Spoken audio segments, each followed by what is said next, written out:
La SEC a annoncé que Terraform Labs et son ancien PDG Do Kwon ont accepté de payer environ 4,5 milliards de dollars dans le cadre d'un règlement massif.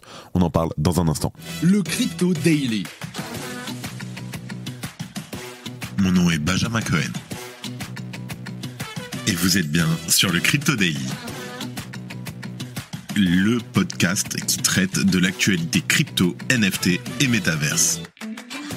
Dans vos oreilles, chaque jour, du lundi au vendredi. Salut, c'est Benjamin du Crypto Daily et j'espère que vous allez bien. Et c'est donc notre actualité principale aujourd'hui. On parlera aussi du choix de Lido de se lancer dans le risk-taking avant d'évoquer le lien entre les mêmes coins et l'élection présidentielle américaine. Mais avant tout ça, et comme d'habitude, le coin du marché. Here comes the money. Here we go. Alors, le marché est dans le vert en ce jeudi. On a un Bitcoin qui gagne 0,4% sur les dernières 24 heures pour un prix de 67 680 $. Ethereum chute lui de 0,52% mais reste au-dessus des 3 500 $. Le BNB perd 1,22% tandis que le Sol gagne 0,3%. Le XRP et le Dodge gagnent respectivement 2% et 2,8%. Et enfin, en dernière position, le TON augmente de 7% et l'ADA gagne 1,36%. Let's go, on passe aux news. Donc Terra et Do Kwon trouvent un accord à 4,5 milliards de dollars avec la SEC. Terraform Labs a conclu un accord avec la SEC pour régler les accusations civiles liées à l'effondrement de son écosystème Terra et de ses jetons UST et Luna en 2022.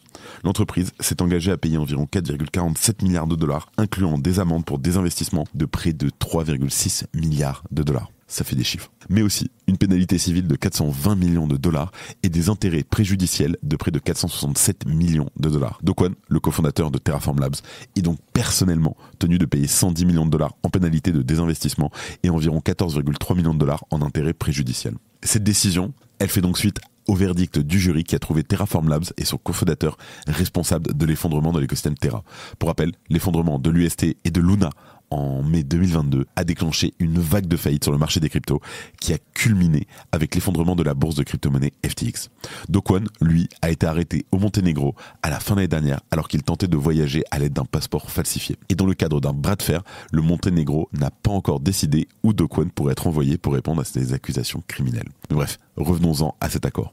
Selon les termes du règlement, le paiement des réparations monétaires contre Do Kwon sera considéré comme satisfaisant à une seule condition: que tous les transferts effectués par Do Kwon à la SEC et à la masse des faillites de Terraform dans le cadre de la procédure de faillite atteignent au moins 204 millions de dollars. Ce montant, en fait, il exclut la valeur de tous les actifs crypto de Terraform transformés à la masse des faillites. Il existe aussi une condition supplémentaire forçant Do Kwon à transférer 4,7 millions de dollars dans un compte séquestre convenu avec le personnel de la SEC dans les 30 jours suivant le jugement final. Le règlement prévoit aussi le transfert de tous les actifs crypto appartenant à la Luna Foundation et toutes les participations en token Peace de Do Kwon. Alors, l'objectif, en fait, couvrir le coût des amendes de désinvestissement et des intérêts préjudiciels. À noter que tout montant restant issu de la vente de ces actifs sera appliqué aux amendes de la pénalité civile.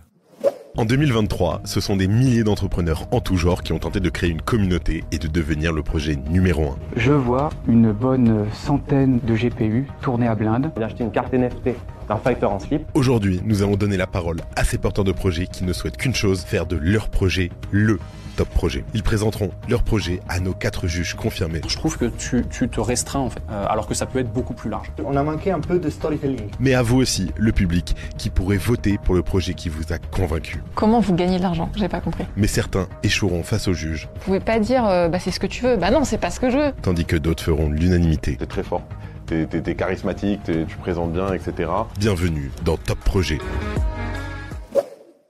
En deuxième news, on parle de Lido qui annonce une fonctionnalité de risk-taking. Alors Lido, le plus important protocole de liquid staking sur le réseau Ethereum avec plus de 33,5 milliards de dollars de TVL, voit sa dominance diminuer face à la nouvelle tendance du risk-taking. Et son plus grand concurrent est actuellement EigenLayer. Alors en quelques mots, le risk-taking, c'est un procédé qui consiste à remettre en jeu ces Ethers déjà placés en staking. À noter qu'en procédant à du risk-taking, on s'expose à des conditions de slashing supplémentaires déterminées arbitrairement par chaque logiciel intermédiaire.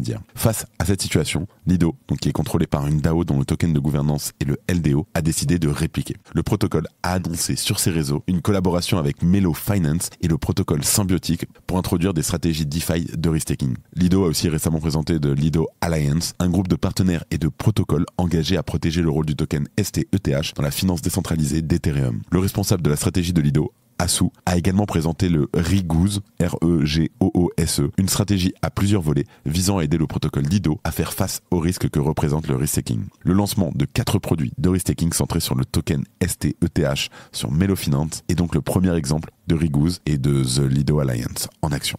C'est également le premier indice de la manière dont Symbiotic, qui est d'ailleurs soutenu par les cofondateurs de Lido et Paradigm, pourrait jouer un rôle clé dans les projets futurs de Lido. De son côté, la nouvelle plateforme de Melo Finance est une réponse au protocole de risk-taking liquide comme Renzo et Etherfi. Pour rappel, ces derniers réutilisent les dépôts des utilisateurs sur EigenLayer pour aider les investisseurs à gagner des intérêts supplémentaires. Et comme pour l'ensemble de la finance décentralisée, le risk-taking liquide existe comme un moyen pour extraire autant d'efficacité économique que possible par des actifs numériques. Les utilisateurs du protocole gagnent des reçus sur leurs dépôts appelés les Liquid Risk-Taking Tokens ou les LRT. Ces derniers peuvent ensuite être échangés, prêtés ou empruntés sur d'autres protocoles en échange de récompenses supplémentaires. Et plutôt que de nager à contre-courant, Lido a donc décidé de mettre sur pied un projet visant à concurrencer EigenLayer. Et désormais, et je terminerai là-dessus, seul l'avenir nous dira si cette stratégie permettra aux géants du staking de revenir sur le devant de la scène.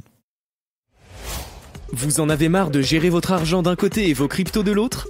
De ne pas pouvoir facilement vendre vos cryptos pour créditer votre compte bancaire? Eh bien la nouvelle app de Débloc va vous changer la vie. C'est le premier compte pour vos euros et vos cryptos en toute sécurité et entièrement régulé en France. Avec Débloc, contrôlez vos actifs en toute tranquillité. Une interface simple et intuitive, un compte créé en 2 minutes chrono et c'est parti. N'attendez plus, découvrez Débloc et montez vous aussi dans le train. Lien en description.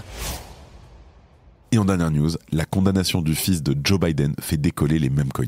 Cette année 2024, elle peut déjà être considérée comme la période de l'apparition de l'omniprésence des meme coins dans le paysage crypto, au point même de pousser certains analystes très sérieux à servir les intérêts de cet écosystème. Et certaines célébrités semblent se laisser prendre au jeu en promouvant d'obscurs jetons sur les réseaux sociaux. Mais cette nouvelle hype a aussi été l'occasion de créer un tout nouveau secteur appelé Politify. Il s'agit de jetons plus ou moins associés à des personnalités politiques, notamment dans le cadre des élections présidentielles américaines. Et alors que Donald Trump se vante d'être le président de la crypto, ce sont les jetons Boben qui animent l'autre camp. Alors, le jeton Geo Boden surfe sur les réalités politiques associées au président actuel des États-Unis, et aussi les dernières frasques juridiques de son fils ont été une aubaine pour les traders de ces crypto-monnaies politiques. En cause, l'achat d'une arme à feu sans avoir déclaré au préalable son statut de consommateur de drogue. Et alors que la presse américaine s'empare de cette affaire, le marché des meme coins associés à la famille Biden enregistre une envolée importante. Le meme coin, donc Boden, a aussitôt et furtivement bondi de 26% pour atteindre un sommet local de 0,20 centimes. Et dans le même temps, le jeton Hunter Boden, donc Hunt Boden, a quant à lui décollé de plus de 115% pour retomber aussitôt de moins 50%. De l'autre côté du spectre liquide, Donald Trump a aussi été la cible de ces meme coins. Sa récente et d'ailleurs historique condamnation dans le cadre de l'affaire Stormy Daniels a eu l'effet d'un pump and dump sur le marché du meme coin MAGA. Le ticker du token, c'est Trump. Mais malgré cette casserole encombrante, l'ex-président des États-Unis semble toujours posséder une petite avance sur son principal concurrent, Joe Biden. En tout cas, ces élections américaines semblent bel et bien bénéficier au développement des meme coins politiques. Et cela dans l'unique but de surfer sur les hausses associées aux divers scandales d'une campagne désormais inscrite sous le signe des crypto-monnaies. Voilà, je vous laisse avec Thomas pour les news en bref et je vous retrouve juste après. Merci Benjamin et bonjour à tous. Et on commence avec MetaMask qui lance sa solution de staking d'ETH. MetaMask a lancé le service MetaMask Pool Staking permettant à tous ses utilisateurs de participer au staking d'Ether sans avoir besoin des 32 ETH requis pour devenir validateur sur Ethereum. Et on enchaîne avec MoonPay qui permet les achats de crypto via PayPal. MoonPay a intégré PayPal comme option d'achat de crypto pour les utilisateurs de l'Union Européenne et du Royaume-Uni. Cette fonctionnalité sera déployée progressivement à l'exception de la Croatie, de l'Islande et de la Hongrie. La Fed maintient ses taux. La Réserve fédérale américaine a maintenu son taux directeur entre 5,25% et 5,50%.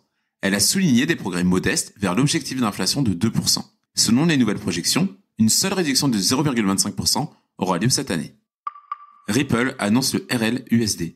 Brad Garlinghouse, CEO de Ripple, a annoncé le lancement du stablecoin RLUSD lors du sommet XRP Apex à Amsterdam. RLUSD sera disponible sur le XRP Ledger et sur Ethereum. Et on termine avec des fan tokens qui explosent avant le début de l'Euro 2024 et de la Copa América. La popularité des fan tokens monte en flèche avec une augmentation de plus de 30% en 24 heures pour certains tokens sud-américains. Et voilà, c'est la fin de ce résumé de l'actualité du jour. Évidemment, pensez à vous abonner, à mettre un like, un commentaire, je ne sais pas sur quelle plateforme vous êtes, mais ça fait très plaisir. Merci aux nouveaux qui nous rejoignent, vous êtes de plus en plus nombreux, ça fait plaisir à l'arrivée de l'été. Et voilà, c'était Benjamin pour le Crypto Daily, et moi je vous dis à demain. C'était Benjamin pour le Crypto Daily. Merci et à très vite.